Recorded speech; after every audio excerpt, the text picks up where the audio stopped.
10 comportements de quelqu'un qui n'a jamais appris à réguler ses émotions. On confond souvent le mauvais caractère avec quelque chose de plus profond. Et ces 10 comportements parlent d'eux-mêmes. 1. Ils transforment chaque désaccord en procès. Avoir tort leur est littéralement insupportable. Physiquement, pas juste intellectuellement.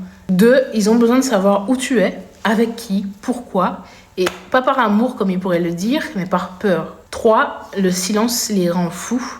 Ils remplissent toutes les conversations, les vident, ils ne laissent pas de l'autre parce que s'arrêter, c'est se retrouver face à eux-mêmes. Et ils ne peuvent pas se retrouver face à eux-mêmes. C'est impossible.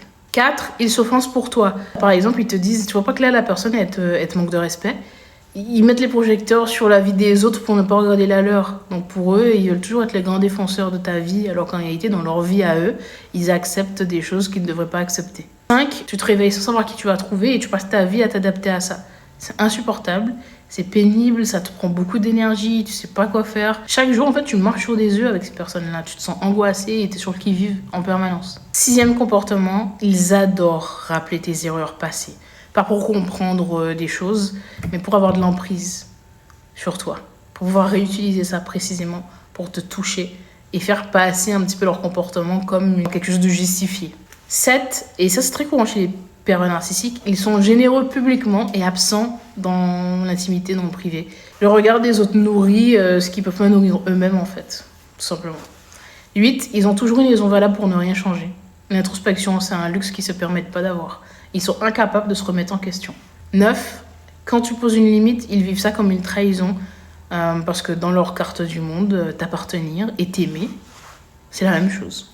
Voilà. 10, ils souffrent énormément. Et c'est peut-être la chose la plus importante à retenir. Parce que ces comportements ne définissent pas une personne mauvaise, pas forcément que tu es mauvais.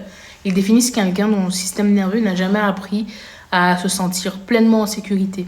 Donc la question que tu peux te poser actuellement, c'est est-ce que tu vis avec quelqu'un comme ça ou est-ce que tu es toi, parfois, quelqu'un comme ça?